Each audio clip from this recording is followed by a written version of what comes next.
She was standing in a kitchen that felt borrowed, stirring sauce in a pan she had never chosen, when the television announced the thing that erased her. The studio lights made the apartment's chrome and glass gleam like a set.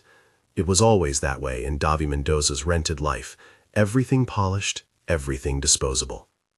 Marina kept her elbows close to her ribs, as if she could hold together two lives with a single gesture, the life that paid for her grandmother's medication, and the life she let herself believe had rules. The saucepan breathed behind her, steam fogging the window. On the low table, porcelain waited like a tiny altar, a plate she had brought from home to feel less anonymous in a room where nothing remembered her. When the anchor smiled and said the word engagement, the sound sliced through the room, crisp as the clatter when the plate slipped from her hands and hit the tile. Porcelain exploded into a constellation of white shards. They skittered, glittering under the television's celebration.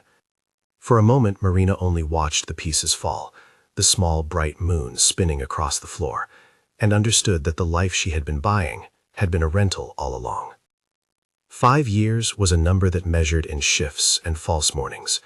It had begun with a conversation in a hospital corridor, her grandmother's hand trembling around a crumpled prescription, the hospital's bill stretched into her grandfather's old savings, the kind of arithmetic that makes people barter dignity for medicine. Davi had been a name in the press then, billionaire, rare and remote, and in the corridor he had been a voice that offered exact terms.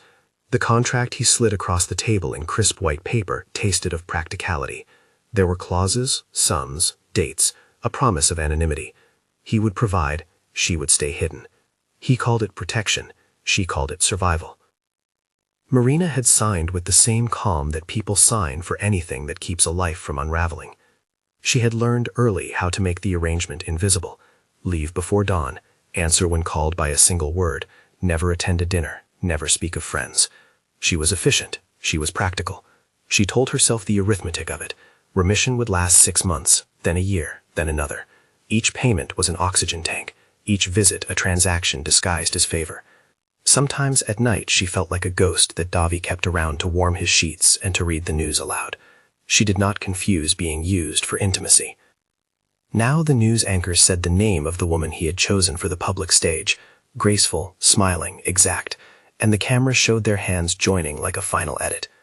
Marina watched the shot again, like a person rewinding a film to find the point where everything had diverged. Her chest compressed, as if some invisible seam had been cut. She tasted metal. The saucepan hissed, forgotten. She thought of the nights she had swallowed the word shame whole to feed her grandmother another day. She thought of the pills stacked in the bathroom cabinet, of receipts folded into the hollow of her coat. She thought of the contract's clean signature, his initials like a stamp, and for the first time she looked at the blanks her pen had filled with a new pair of eyes. Survival had come with terms. The terms had included being unseen. The terms had not included the humiliation of a public announcement that presented her as a footnote in a life that would now be celebrated. In the bathroom, she closed the cabinet and took out something she had kept under the toothpaste for emergencies, a small white stick, wrapped in paper and plastic. It had been an afterthought, an accidental purchase at a pharmacy between shifts. She had not expected it to matter. When 2 lines bled into being, she felt a shock like static. Her first thought was the practical, 8 weeks. Her second thought went to her grandmother, who had always said, "Little ones stitch up the holes." Her third thought, sharper, colder, was not about survival, but about a choice. The pregnancy made the arrangement different. It made her body something Davi had not bought, something he had not signed for in legalese. She stood there, in that mirrored tile, feeling the weight of a life both hers and foreign. She folded the test and tucked it into a small drawer with a pair of mismatched keys. In the kitchen, she wrapped her palms around the remaining plate fragments and carried them, barefoot, out to the building's trash. Each shard cut the heel of her foot a little. She pressed forward and did not look back. She understood, in a way she had not allowed before, that she could not allow this child to grow in a life founded on secrecy.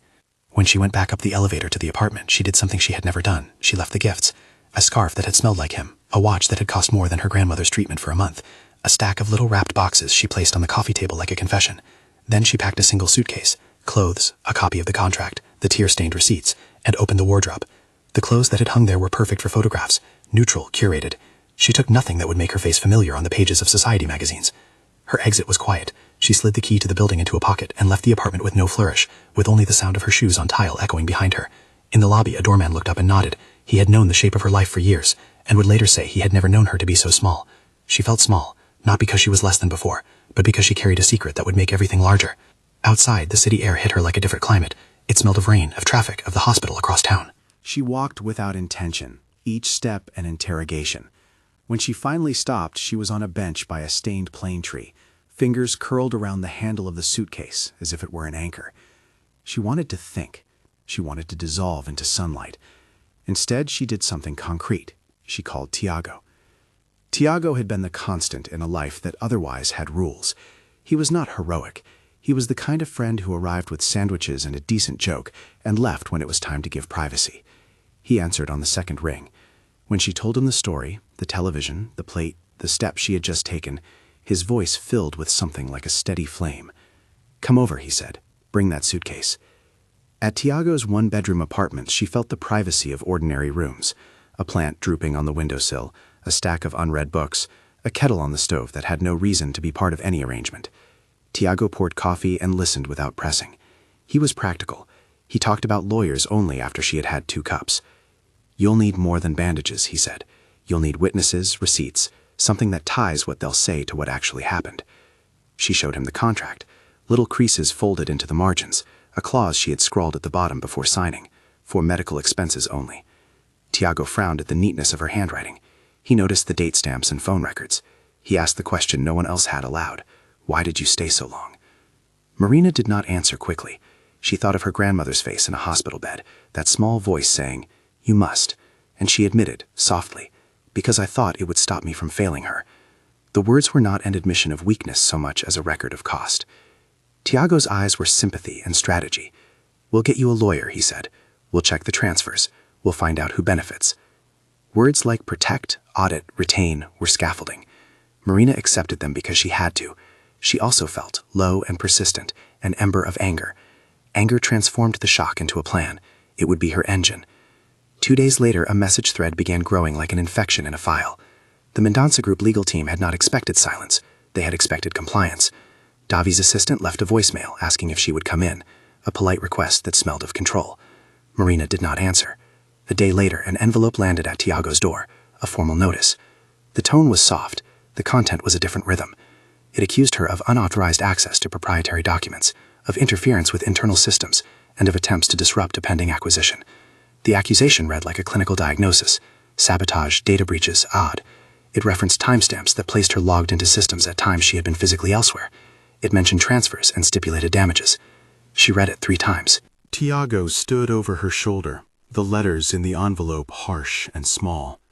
The first thing that rose in Marina was a practical panic. Someone was trying to perform on her the old trick, create a criminal trail that led to her doorstep. Her second thought was anger. Whoever had done it had assumed she would not fight. She went to sleep that night with the letter on her nightstand, as if an accusation could keep a person awake forever if they allowed it.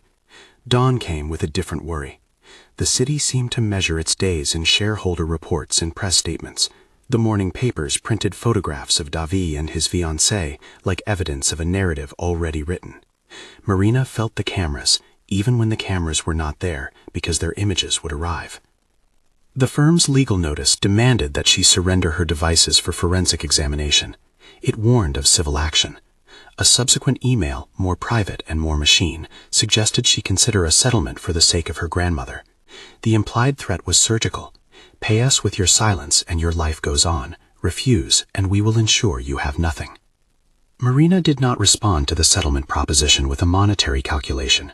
She responded instead with the most important document she carried: proof that the arrangement was transactional, a roster of payments, the receipts, date stamped, copies of 2 separate bank statements that showed scheduled transfers to the clinic where her grandmother had been treated. There was no glamour to this evidence. It was bills and check numbers. It smelled of anesthetic and weathered hands. She took them to an honest lawyer Tiago recommended, a woman named Ana Costa, who had the kind of reputation that meant she asked more questions than she made promises. Ana was a small figure at a large wooden desk who did not flinch when Marina said the word engagement. She listened, stacking the receipts like a nurse who measures symptoms. "You did what you had to," Ana said finally. We can show motive, but this is only half the fight. Whatever they've done to frame you, if they've altered logs or planted transfers, we have to uncover that pattern. The way to win is to prove who benefits when you are the scapegoat." Her voice was technical but not unkind. She explained forensic threats, digital timestamps, IP addresses, server-side logs that could be audited, metadata that did not lie unless someone had thought to fake it. She said something Marina wanted to hear and was cautious about. "If you have the receipts, we also need to check the digital footprints at the Mendoza servers. You're not asking to undo a marriage announcement. You're asking to undo a narrative that points a finger at you." They built the first scaffolding that week. Tiago sat with Marina through calls, dark circles under his eyes from nights of worry. He made lists, checked phone records, and called in favors with a quiet dignity. The world of threat was procedural: letters, subpoenas, forensic requests. It was legalese and precise, and therefore survivable if they could map it. And then came the first betrayal, a press release issued by a law firm contracted by Mendoza that hinted at her complicity without naming her. It was thinly veiled malice. The headline suggested a sabotage plot that endangered shareholders and employees. The city's business columns quickly ran with it, hedging responsibility with phrases like, "Sources confirm," "Insiders say." Marina felt the words like knives because they made her into a story she did not recognize. She watched as colleagues at the clinic where her grandmother was treated looked at her with a distance that felt like accusation. Survival, she understood with brutal clarity, required more than receipts. One evening, after Maria, her grandmother, had slept, her cheeks sunken but peaceful, Mariana found a box in the mail. It was plain, unmarked. Inside lay a collection of prints, cropped images of emails, a server login record that placed her in the Mendoza database at 2 a.m, GPS logs, a forged signature on a contract amendment. The prints were precise. Whoever had prepared them had an understanding of how to make the digital world feel tactile. The last page contained a sentence: "We cannot have vulnerabilities in the organization." Someone had underlined vulnerabilities. Those prints were the first real evidence that this was not merely random legal heat, but a deliberate framing operation. Someone had taken the architecture of her invisibility and built it into a trap. When she pressed the number that belonged to Davi, the call went to a voicemail with the smooth inflection of distance. She recorded a message that was small and civilized. "I am pregnant," she said into the thin light of the phone. She did not expect an answer. She did not ask for anything. The admission was not pliant. It was an inventory. Hours later, a text arrived from an unknown number. "Do not make things harder for yourself." The text's simplicity made Marina's blood run cold. She realized in that moment that if she left the rental life entirely, someone still expected her to obey. The agreement had been invisible and yet enforceable by other people's leverage. The world of big money had mechanisms to push people into corners. Tiago suggested one thing more daring than a legal move. Go to a public event where people of influence gathered. "You need someone who can see you differently," he said. "You need a place to be more than an accusation." It sounded absurd on its face, to enter the lion's den where the predators dined in suits and polite smiles, but the idea carried a logic. If the Mendoza machine could manufacture a narrative, Marina could begin to counter it by entering spaces where reputations mattered, and where one man's private arrangements did not define a person in front of patrons who could tilt the scale. They found a charity gala where the Tavares family would attend. Enrique Tavares, a patriarch with enough influence to be noticed. His wife Helena, who curated a public life of civility. The kind of family whose presence could shift conversations. Tiago had a friend who could get them a ticket as guests. It felt like stepping into theater. Chandeliers, floral walls, the hushed clatter of knives. Marina packed a dress that felt like armor. Simple, dark, unassuming. And put on makeup like a disguise she hoped would be a shield. At the gala, lights softened faces and turned conversations into choreography. Marina kept to the edges, watching. People smiled as if they were always meant to be actors, never witnesses. She felt the city's elite perform kindness like a ritual. When she passed a display for an initiative supporting survivors of domestic exploitation, she lingered. She read the brochure about legal aid and felt a pull, small, insistent, at her ribs. It was the first time in months an external world offered a reflection of what she wanted to be. Not rented warmth, but a person who could talk about systems that hurt people and the ways to fix them. That was when Enrique noticed her. He did not come as an intruder. He watched briefly, as a man used to measuring people by the architecture of their faces and the honesty in their hands. He crossed the room with a courtesy that could have been rehearsed and spoke without announcement. "You look tired," he said. Marina blinked, surprised by the directness of a stranger's observation. "Long week," she answered. It was the safest truth. Enrique's face softened into an empathy that was rare among men who were used to bargaining. He asked about her work, about commitments, about what drew her to the initiative board. Her answers were economical, imbued with enough indignation to light a small fire. He listened as if the world he inhabited, corporate boardrooms and philanthropic dinners, had not made him immune to the cost of being unseen. "You have a steady gaze," he said finally, "and a careful hand with evidence. That tells me you are someone who thinks through consequences." It was not flattery, it was an appraisal. Marina felt an odd relief, an acknowledgement that she was not merely a rumor. Across a room of music and polite applause, Tiago watched them as seeing a new variable in a problem. He made a note later, as they slipped out through a side door into a rainy alley. Enrique had asked for her card, not as a courtesy, as a request to continue a conversation. For the first time since the television announced it, someone in a position of power did not speak to her as an anonymous detail in someone else's life. For the first time since the plate shattered, she could imagine a route that did not start and end with the payments that had propped up survival. Yet the city's machinery was already rolling. That night, upon returning to the small apartment Tiago lent her, Marina found an email from Mendonça Group's counsel with an attached document, purported internal logs showing that she had accessed the company's financial planning platform multiple times in the previous months. The timestamps on the logs were neat, precise, and comfortable like a lie that had been practiced. The document included a screenshot of a contract amendment with a signature that resembled hers. Whoever had prepared it had an attention to detail that made the forgery cruelly persuasive. She stared at the screen until the letters swum. It was obvious now. Someone with access to the inside of the machine had set the trail. Marina's first instinct was not to panic. Her second, fiercer, was to act. If the forgery was precise, the unpicking would need to be surgical. She printed the evidence she had, receipts, bank statements, the signed contract showing the terms of her agreement, not an amendment, but the original paper she had been given in that hospital corridor. Anna, the lawyer, set up a meeting with a forensic analyst. They would need server logs, chain of custody protocols, a subpoena for IP addresses and access logs from the Mendonça service. All of that had costs. All of that required an ally with resources. Enrique's request for her card, in this new light, was not coincidence. He possessed not only money, but leverage, contacts who could nudge an audit, people who understood the syntax of corporate forensics. When he called the next week, his tone was direct. "I heard about what happened," he said. "If you want, you can come to Gramado. My wife Elena and I insist we can offer a place to be safe while you get this sorted. There are people I know who will not look at you as a rumor." Gramado was an entire country of distance, mountains, cooler air, the hush of a town not built for spectacle. The offer felt like a door opening into the possibility that a life could be rebuilt with different parameters. Marina hesitated because pride is a small, stubborn thing that sometimes masquerades as principle. Then she thought of her grandmother's pills, of late nights counting bills, of a pregnancy that would not thrive in a narrative of shame. She accepted. The journey north felt like a small pilgrimage. The hills of Gramado rose like a promise. Helena's home smelled of flowers and warm bread. It had the kind of domesticity that suggested a life made gentle on purpose. Enrique's presence was steady and unflashy. He did not ask her for stories that would make for scandal. He simply offered help as if friendship could be a bureaucratic procedure. They did not yet speak of the Mendonça servers or the forged logs. They did not need to. The first thing Marina did in Gramado was sleep in a bed that responded kindly to her weight. The second was to breathe.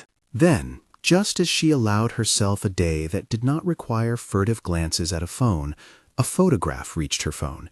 It was a snapshot of Davi at a shareholders' meeting, pale and composed, his jaw a line that suggested anger folded into defeat.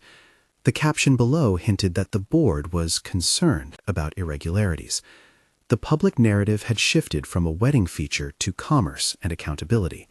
Her personal humiliation and the company's larger crisis were now folded into the same headline, scandal.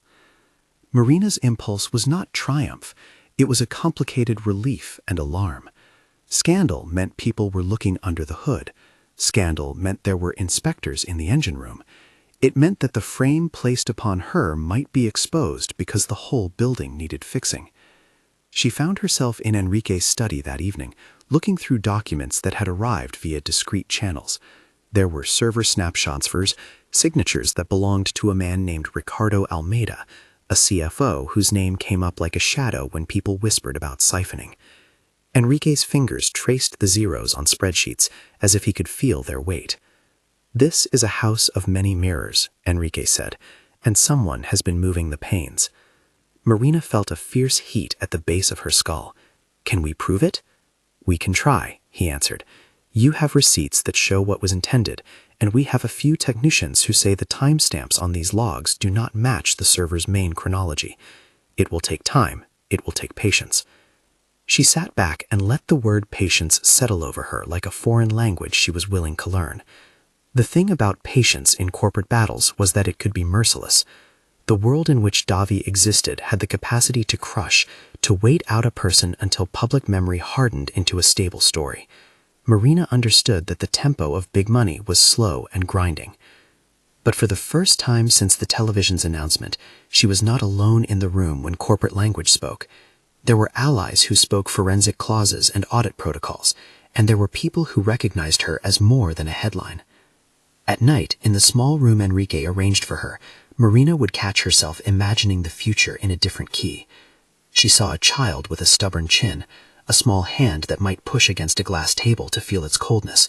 She saw herself standing in front of a tribunal or a boardroom, able to look at men like Ricardo and say, "These were the results of your choices."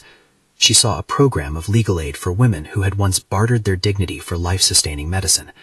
She was not naive. She knew that to imagine such outcomes, she needed to survive the present with cunning and careful steps. That imagination kept her awake some nights. Other nights, she read documents until her eyes blurred.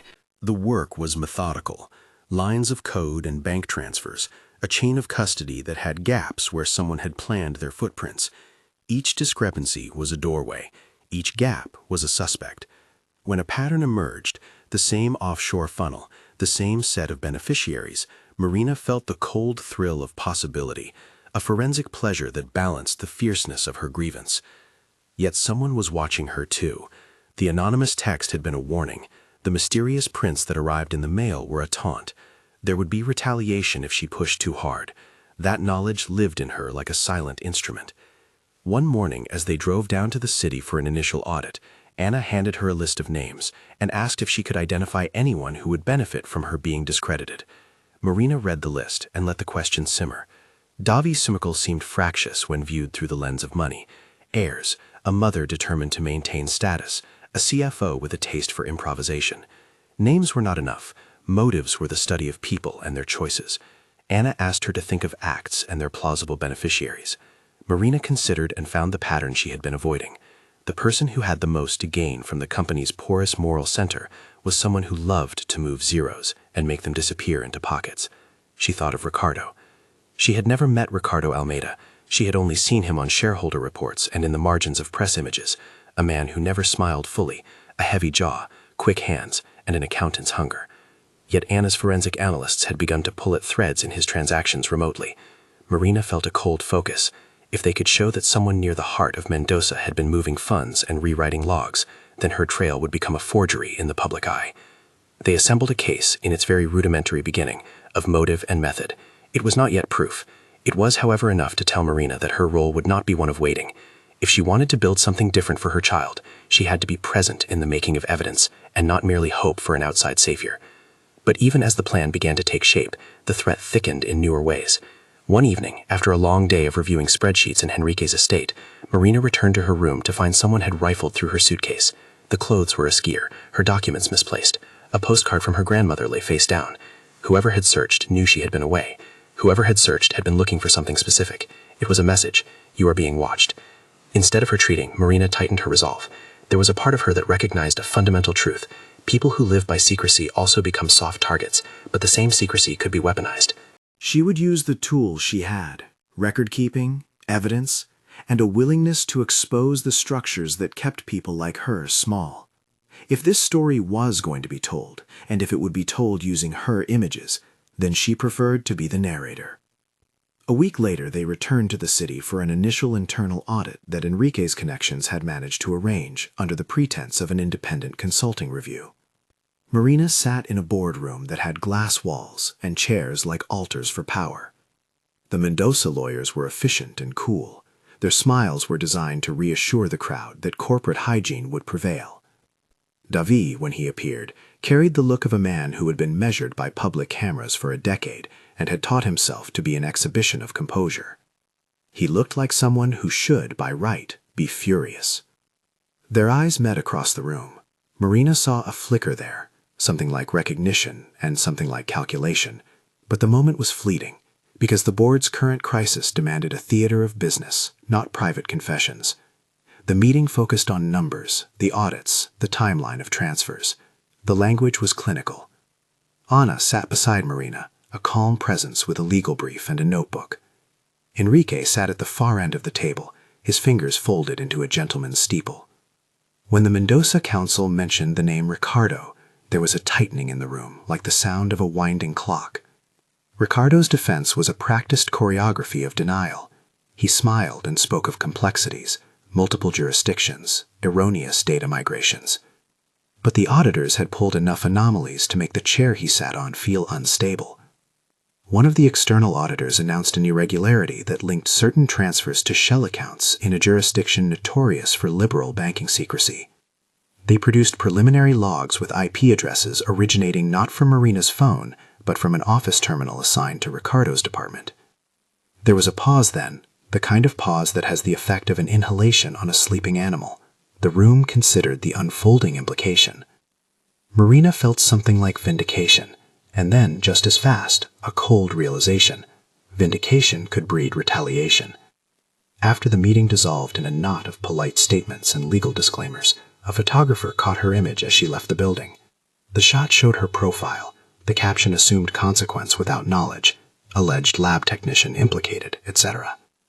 Headlines are clumsy things, and a clumsy headline could undo months of careful work. She stepped onto the street thinking of plates and a small white test in a drawer, and felt finally an odd forward motion. The first act of leaving had been done.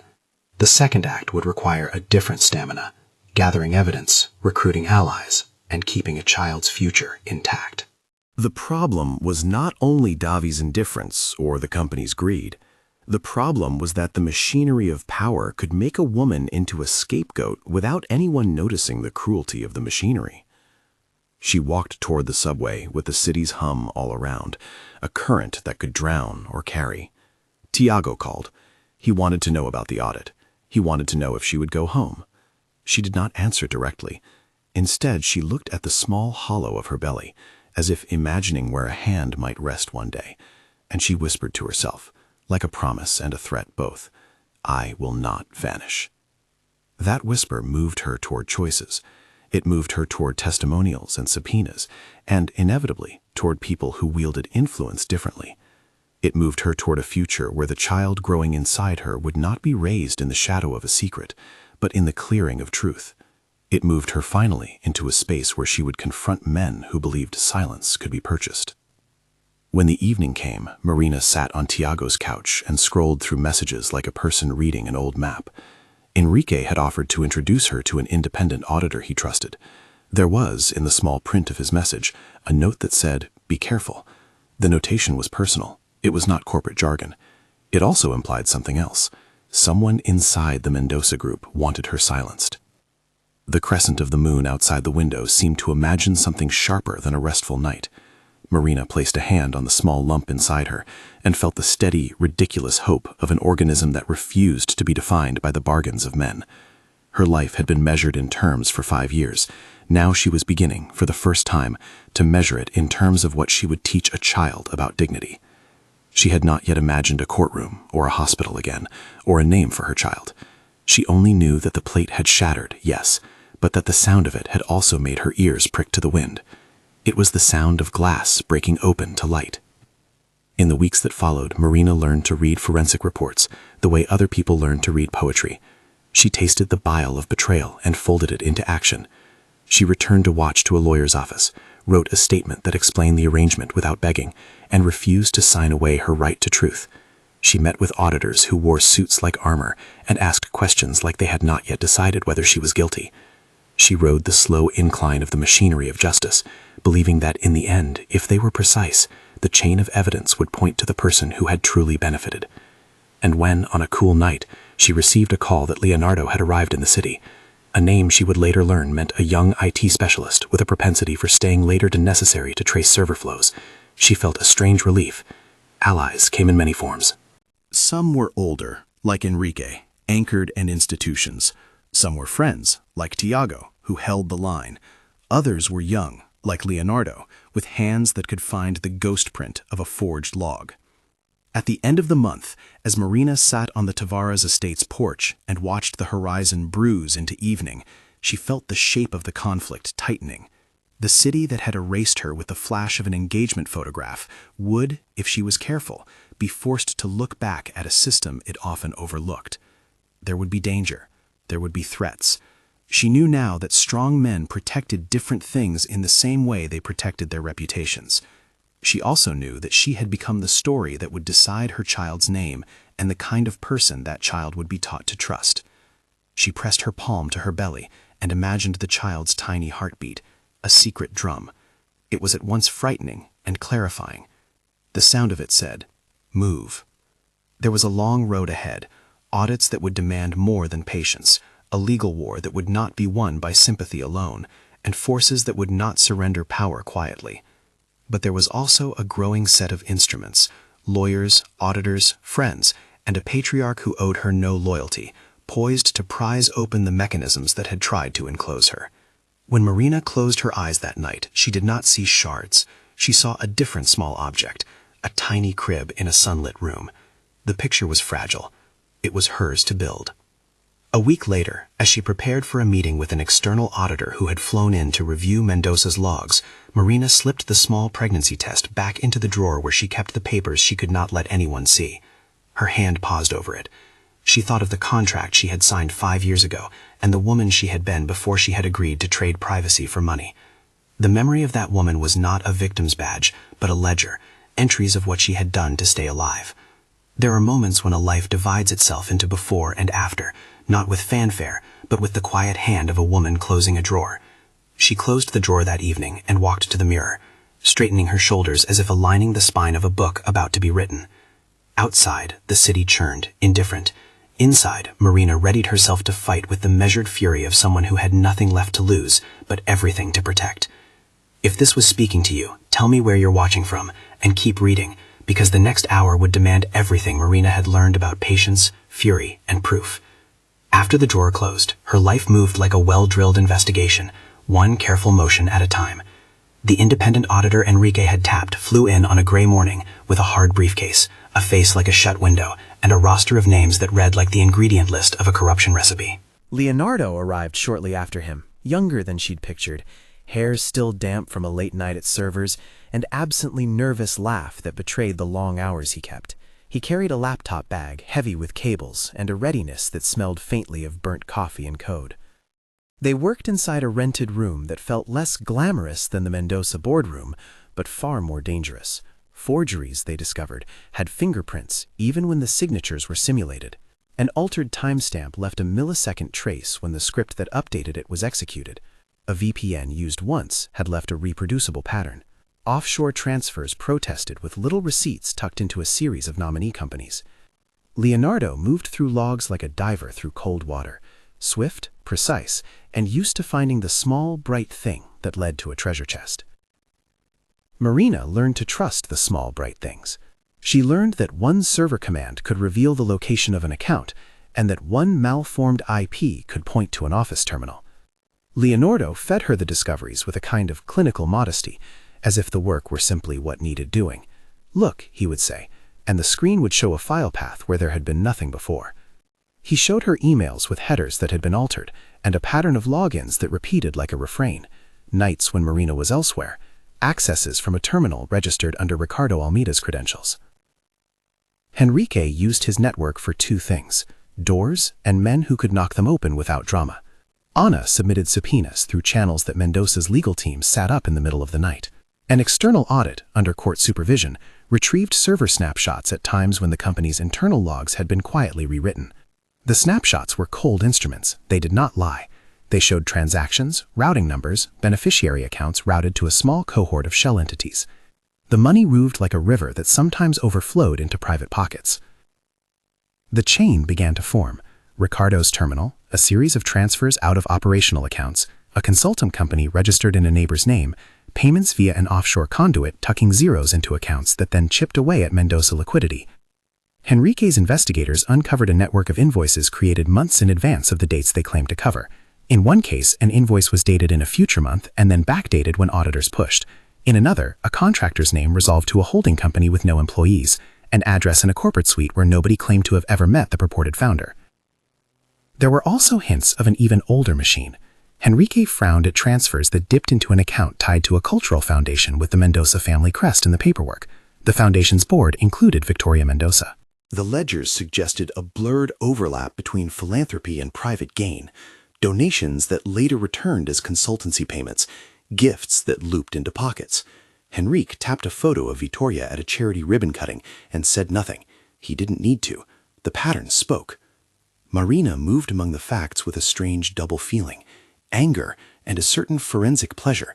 She had, quite unexpectedly, discovered that anger, when given the language of spreadsheets, became a constructive force.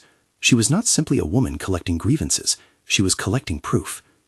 They had built a dossier thick enough to make a corporate council swallow, but while the auditors prepared the public step, the one that would force a boardroom to choose between reputations and realities, threats arrived like weather, sudden, precise, and impossible to ignore. Camila reappeared as if summoned by the smell of a weakening enemy. She had once been a shadow in the life of Davi. Now she became a noisier, more dangerous presence. She appeared at a charity luncheon months later, her smile gladiatorial, the press quick to record it. Marina did not speak to her in public. She had already learned that some battles were not to be fought in gossip columns. The first act of escalation was a series of small intimations, an envelope with a single photograph of Marina leaving a say house, a voicemail that played a single sentence of a conversation Marina could not remember having, a bouquet left at Henrique's office with a card that read, "You picked the wrong ghost to haunt." Someone had the appetite to make messages personal and precise. They found Leonardo in the server room late one night, face lit by code as always. He laughed and pushed his hair up and said he liked thinking in long lines of commands. Marina told him, half joking, that she was glad he loved the work because it would save them. He put his hand on the laptop and said lightly, "We'll find the crumbs. We'll follow them." He did not know then that a crumb would nearly cost him his life. The attack happened on a rain-dark street, a few blocks from Henrique's city office, the kind of place where cameras stop and people become easier to harm. They had been returning from a preliminary meeting with a regulatory official. Marina was walking a few paces ahead, carrying a folder of printouts with highlighted lines. Leonardo had insisted on walking with her. A black car pulled up with no light to signal warning. Two figures got out, quick and purposeful. Words were shouted that had no room for mistakes. Marina felt rather than saw the first movement, a flash of polished leather, a shove. Leonardo moved as if the world were still a logic problem. He pushed her back, shielded her with his body. A gun fired. The sound was a punctuation in the rain. Leonardo's shoulder took the impact of metal in the force of a panicked world. He fell with a small sound, and the attackers ran like men paid to avoid being seen. Marina crouched down, and the rain smelled of iron and asphalt. Leonardo's cheek was white as paper, blood feathered across his shirt. He grinned, in that absurd, stubborn way, and said, "Didn't think the highlight of my life would be this," and passed out like a light. The hospital was its own kind of forensic world. Doctors moved in a language foreign to her, but precise: blood count numbers, scans, pressure. Leonardo had been lucky and unlucky in equal measure. The bullet had not taken a vital organ, but had destroyed part of his shoulder and left him with nerve damage that would take months, maybe longer, to mend. He would live. He would also not return to the cold, nimble fingers of a server room without pain. It was, in a small, terrible way, a sacrifice that changed everything. The young man who had traced forged times had traced the line between threat and consequence. Marina's own body did not pass unmarked. The doctors noticed a concerning irregularity. Her blood pressure spiked in the hours after the attack, and a scan showed a small placental separation. It was not a dramatized calamity, but a real medical crisis requiring watchful care. They admitted her for observation. They made gentle plans to reduce stress, to monitor the pregnancy, and keep all potential risks contained. Helena and Enrique were there, quiet and steady, a domestic strength she had come to rely on. their presence like a warm hospital robe around two people frightened in different ways. Davi arrived at the emergency corridor with a face that looked as if every color had been filtered out. He stood in the doorway with a tightness around his mouth and asked for Marina by name as if announcing it could redeem him. He had known of the crisis in the papers. He had not known the depth of it. Anna had sent him a terse update. Enrique had sent a line that said, "She has rights." He had come because when reputations break, a man who had spent his life persuading others to trust him sometimes discovers that trust has a face, one that may be one of the people he has harmed. Seeing Leonardo on a hospital bed, wired and sleeping, Davi's eyes found Marina in a corner chair. He held himself small in a way that the public had rarely seen. He did not know what to say. The emergency had made intimacy immediate in a way that publicity never could. The presence of a child, of a life unfurling inside her, tightened something he had not acknowledged, a responsibility that was not merely to shareholders, but to human life. He listened. He asked questions. He did not perform apologies. He tried to locate them behind his sternness, and in a voice softer than the one the cameras knew, said, "Tell me what you need." Marina, who had negotiated with men her whole adult life, found that the words meant different things when spoken in a corridor smelling of disinfectant. It was Leonardo's injured hand that first did not know whether to hold a pen or a woman's thankfulness. He squeezed Marina's fingers with a pressure that was somehow intact and small, and said, "You kept going." Marina answered with a sentence that felt like the first true payment of all debts. "We both did." The attempted murder hardened the stakes. It forced people into clearer decisions. It put a visible scar on the anonymous threats that had earlier been given in envelopes and emails. The city could no longer say these were only rumors. A man had been hurt in the name of preserving a lie. Legal action accelerated. The auditors submitted their preliminary findings. They were careful, yet damning. The external team's report laid out the money trails with patience and clarity. They showed the altered timestamps and linked them to terminals under Ricardo's purview. They showed transfers to a consultancy that, on paper, had delivered marketing services to a foundation. They showed a set of withdrawals corresponding to a set of lifestyle purchases cataloged in phone data that implicated a small group of beneficiaries. Ricardo, when confronted in private depositions, first smiled and then became small and clinical, a man trying to negotiate a sentence with the language of plausibility. The independent auditors handed their files to the regulators. Enrique used the pressure of public scrutiny to get a board meeting called, a true one, where the agenda would be the Mendoza Group's future and where witnesses, auditors, and regulatory counsel would be present.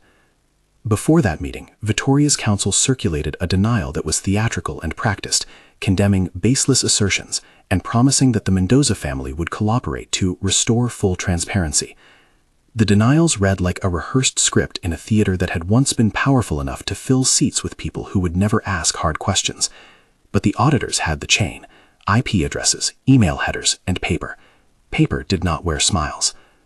On the day of the board meeting, the room behaved like the eye of a storm. Journalists waited outside, their cameras arranged like an audience. Marina did not make speeches in front of cameras. She would not turn the moment into spectacle. Instead, she walked into the glass-walled boardroom with Leonardo beside her in a sling and Enrique behind her like a legal guardian. Anna carried a legal pad. The Mendoza table seemed longer than usual. Davi sat near the head, face pale, his hands folded like someone trying to hold a shape from being destroyed. Marina's role in that room was not the one the press had scripted for her. She did not cry. She did not make confessions. She presented. She had spent months assembling an argument of numbers, logs, and witness statements. She walked the board through the trail: the forged amendment, the sequence of transfers, the shell accounts, the contractors that existed only in a photocopied paper trail. She showed the auditors timeline. A forger's hand had been working in the shadow of the Mendoza computer system for years, always careful, always precise enough to confuse a cursory glance, but not enough to evade an exhaustive forensic audit. Ricardo's micro-expressions betrayed him. Little things, a tightening around the eyes, a throat clearing, exposed that his denials were not certain. Enrique did not flinch when he read out the specific accounts and the beneficiaries' names. He read the offshore beneficiary and pointed out a direct transfer that resolved back, before the auditor's eyes, to an enterprise with Vittoria's known associates. It was a long, clinical dismantling of a system. The board engaged in the choreography of shock, then anger, then the practical talk of how to isolate contagion. Legal counsel shifted seats and began to speak of compliance measures, emergency audits, and temporary suspensions. Davi, who had been mute for most of the presentation, finally stood. He spoke not to the cameras, but to the room that had sustained his life. "We will cooperate," he said, in a voice that sounded like a resignation and a plea. "We will surrender any corrupt practices we find, and let the law do its work." He announced an internal review and promised to terminate anyone proven responsible. It was neither performance nor a confession. It was a decision that would cost him power, but might save him a future. The board voted to suspend Ricardo pending investigation. The regulators were alerted. Arrest warrants were drawn when the evidence was passed to authorities, not because Marina wanted revenge, but because the law demanded accounting. Ricardo was taken into custody that week in a quiet dawn sweep that looked very different on camera than it felt in the prosecution offices. He would later be indicted on multiple counts related to embezzlement and forging corporate documents. The network that linked some of the transfers to Vittoria's sphere required more delicacy. She was a woman who had always operated with the maneuvers of an older kind of wealth, philanthropy, quietly arranged marriages, and foundations that made public the good and hid the private. The auditor's probes, however, found strange circularities in foundation donations and consultancy fees. There were email threads that suggested pressure, letters that hinted at favors granted in return for silence. Gradually, the scope widened. Vittoria fought hard. She hired lawyers, issued denials, and tried to mobilize chambers of influence. When the regulatory body, armed with the auditor's materials, requested documents from the foundation and a set of bank reconciliations, they found that a pattern of payments had been routed in ways that could no longer be explained away as philanthropy. The case against her would take longer. Older money makes for longer prosecution. But the tilt was unmistakable. The house that had whispered now might have to answer in public. She asked for guarantees that could not be undone by a public relations team. She demanded independent trustees, involvement in decision-making for any foundation funds, and a legally enforceable co-parenting agreement that ensured equal rights and responsibilities. Davi accepted, not because forgiveness required surrender, but because the truth, the child inside her, and the public proof now moving through legal channels required real action to repair the damage. The rest of the legal fight went its slow, determined way. Ricardo was prosecuted. His trial was a sober, forensic parade of numbers and testimony. Witnesses recounted irregular approvals, illicit phone calls, and the soft complicity of a system that had encouraged shortcuts. Vittoria's case moved into the nitrate-slow world of white-collar prosecutions. She faced charges of influence peddling and financial misreporting. Camila was indicted on conspiracy and intimidation counts. Each arrest and charge was not a triumphant closure, but the start of another set of depositions and hearings. In the middle of all this, the pregnancy progressed towards its due date with tenderness and a persistent watchfulness. Marina appointed a doctor she trusted, one who would not sensationalize but would prepare for risks. Leonardo visited with bandaged shoulders and a face that was thinner but full of an honest, stubborn affection. He insisted on bringing small, inelegant gifts to the baby that made Marina laugh. He had become more than an ally. He was a friend wounded for the sake of someone else's future. The day Miguel was born came like a long, necessary expenditure of breath. Marina went into labor at a hospital where the midwives and physicians knew the history, but treated her like any woman in labor, with competence, with respect, and with the quiet authority of people who know how to keep life steady under pressure. The birth was not without complexity. Her earlier placental scarring required careful monitoring. She endured hours of contractions, and eventually a controlled cesarean became the safest option. Davi was there in the corridor first, then by the operating room's viewing window, hands folded and shoulders taut. Enrique and Helena waited in a small parish of anxious dignity. Tiago paced, silent, fists soft with worry. When Miguel was born, he made a small complaining sound, the tiny, indignant cry that belongs to new life. Marina wept the dry, weary tears of someone who has climbed a long and dangerous road and reached, at last, a small clearing. Davi came to the recovery room with a clothes-wrung face, and he looked at the child with a kind of stunned tenderness. He did not demand to be the hero. He asked where he could help. Marina, with a clarity that had been forged through months of evidence and fear, said her terms out loud, this time in a room full of witnesses and legal aides. Legal paternity recognized immediately, an independent trust established with Henrique and Ana as trustees, joint custody agreements drafted, and a public statement from Mendonça Group acknowledging structural failures and committing to funding a legal aid program for women who had been coerced into transactional arrangements. Davi listened. He agreed. He signed the recognition documents in the hospital, his signature no longer the evasive scrawl of a man who had believed distance could protect him. The paperwork mattered less than the habits that followed. Over the next months, he made practical moves. He instituted a transparent audit regime, fired a string of executives implicated in fraud, and set up an independent oversight committee with Henrique as an external advisor.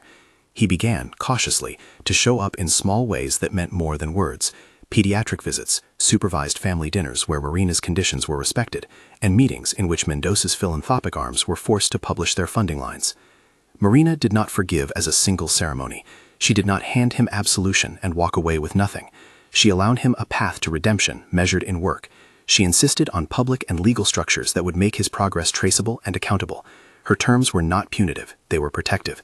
Miguel, their son, would grow up in a world where secrecy was not currency. As the legal proceedings continued, there were setbacks and complications. Vittoria mounted fierce legal defenses, used every resource the family could find, and tried to spin the narrative back into familiar tropes of old money persecution. Camilla appealed, attempted to influence witnesses, and even had supporters attempt to smear Marina in social corners. But the evidence by then was more than a stack of frightened papers. It was a trail of transactions and timed logs that could not easily be erased. Ricardo was sentenced after a trial where the numbers did the talking. The jury heard about shell accounts and forged signatures. He pleaded, argued, and then listened as the state described the way the fraud had eaten into people's lives. Pensions reduced, employee bonuses erased, and reputations used as shields while money moved away. The sentence was not symbolic, it was consequential. He would serve time and his professional license was permanently revoked. Vittoria's case took longer and was messier because the influence of old networks can buy time. But finance investigators fed the prosecutor's records that linked certain transfers to favors she had expected to remain private. Her defense argued political persecution, yet the firm footing of traceable paper and sworn testimony narrowed options. The result was a conviction for contribution to laundering and improper use of philanthropic funds, a sentence that, while controversial at family lunches, made a public point that reputations could be torn down by proof and persisted by vigilance. Camila received a sentence that reflected her role in coercion and conspiracy. The public, which had once gawked at her as a figure of scandal and desire, now found a different frame, a woman who had used her social skills for coercion. Her punishment was not meant to settle old scores, but to enforce that intimidation had consequences. Marina did not celebrate the incarceration of people whose lives had been tangled with hers. She took satisfaction in systems doing what systems were designed to do: measure actions and administer consequences. She used the energy freed by the legal resolutions to build. She established with Henrique and Ana a legal aid fund for women who had bartered dignity for healthcare or shelter. The program did not eliminate the poverty that drives desperate bargains, but it provided counsel, emergency funds, and a pathway to assert rights without fear. Leonardo, who recovered with a long and researching physiotherapy regimen, did not return to the servers the man he was before. He took a role inside the new oversight unit, a humble position where his knowledge could be used to check systems and to mentor other young technologists to spot manipulations before they grew. He still carried a small limp and a scar along his collarbone. Marina visited him often with a baby who wriggled and ended arguments over whose spaghetti sauce was better. He laughed and called Miguel a tenacious little error, in a way of a man who had once thought code was the only honest language. Davi's reform became the slow work of a man remaking habits into policy. He lost deals and allies who preferred profit over transparency. He rebuilt teams with outside compliance people. He set up a board-level committee for ethics that reported publicly. Some executives left, others stayed. The Mendonça Group's balance sheets looked different after the purge, smaller in some ways, cleaner in others.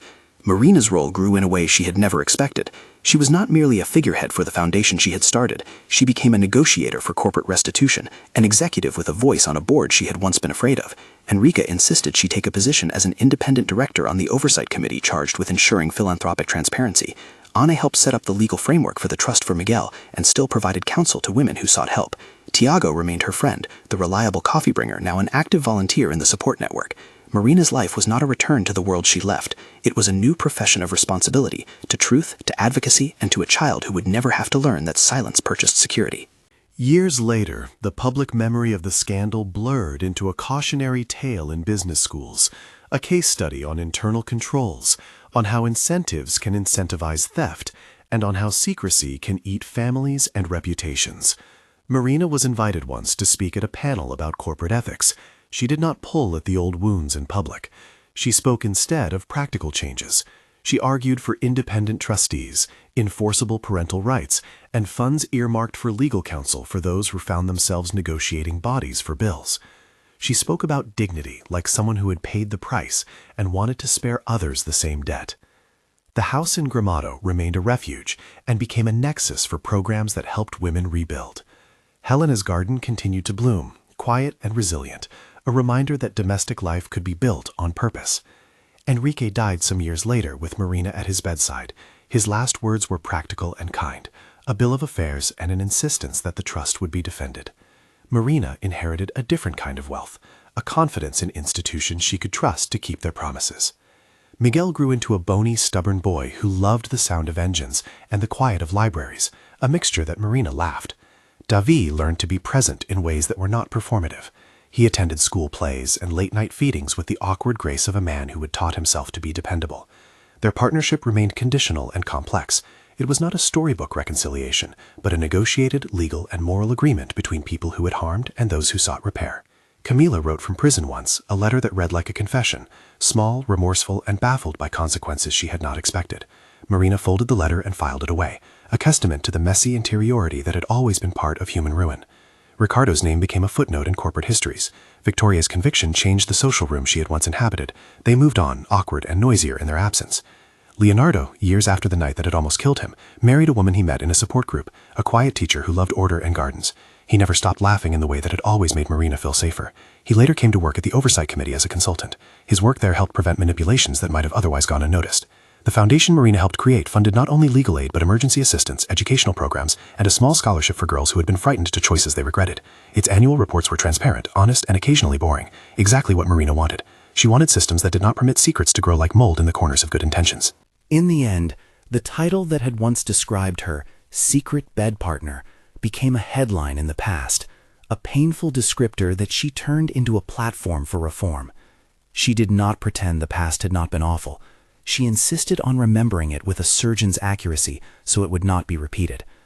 When she walked Miguel's school on a cold morning years later, the city around them hummed on its indifferent axis. He asked about the people in old news articles he had found in a history lesson. She told him the truth the way people should be told, plainly, without drama, with an emphasis on consequence and choice. She told him about hunger, about a grandmother's hands, about a man who had been powerful and absent. She told him about the men and women who had been brave enough to make things right, and about the work that still needed to be done. She told him, finally, about dignity. Money can rent you a room, she said, but it can't sell your name. Miguel, who had the stubborn chin she had once imagined, looked at her like he understood the shape of sentences that matter. He had never known the days of secrecy. He knew instead the mechanics of trust, signatures, trustees, and the people who would answer for a child. In private, at night, Marina sometimes thought about Davy's face in that hospital corridor, the smallness he had worn like an honest garment, and she allowed something like softness. He had done work to deserve his place in Miguel's life. He had dismantled systems he had once protected. He did not become a saint. He became someone who learned accountability. Marina's final view was practical and clear. She had reclaimed herself in stages: a drawer, a lawsuit, a boardroom, a hospital room, and finally a nursery. She had found allies who were not saviors, but facilitators of an account called justice. She had learned to write the terms she would accept and to insist that promises be rendered into law. The last scene was not a cinematic closure, but a quiet scene of life insisting upon itself. Miguel asleep on a couch, a small hand curled around Marina's finger. Leonardo strolling in to bring news of an audit that caught a small discrepancy. Enrique's portrait on a wall that looked less like a command and more like a witness. Marina looked at her son and felt the old shard of plate memory, the sound that had started everything, finally dulled by years of work. She thought of the program for women in need, of the trustees who watched not to protect reputations but to protect people, and of the long, necessary slog of law. She had surrendered nothing that mattered. She had instead insisted on the vocabulary of dignity. The secret she had once kept had been the hidden price of silence. The secret she learned about the man who had demanded it was the truth that power, unexamined, corrodes. She turned that corrosion into legislation, into a fund, into a small sunlit room where a child could learn that worth was not for sale. When the cameras no longer came, she planted a hydrangea in Helena's garden and thought of how a small thing could become a living memorial to the care she had received. She touched the soft petals and heard the sound of her own steady breathing, the sound of life continuing, messy, brave, insistently ordinary. If you were moved by Marina's choice to refuse invisibility and to insist on terms, subscribe for more stories that ask difficult questions. What would you keep for your child? What would you fight for? Share your answer below and tell someone who needs to know that dignity can be reclaimed.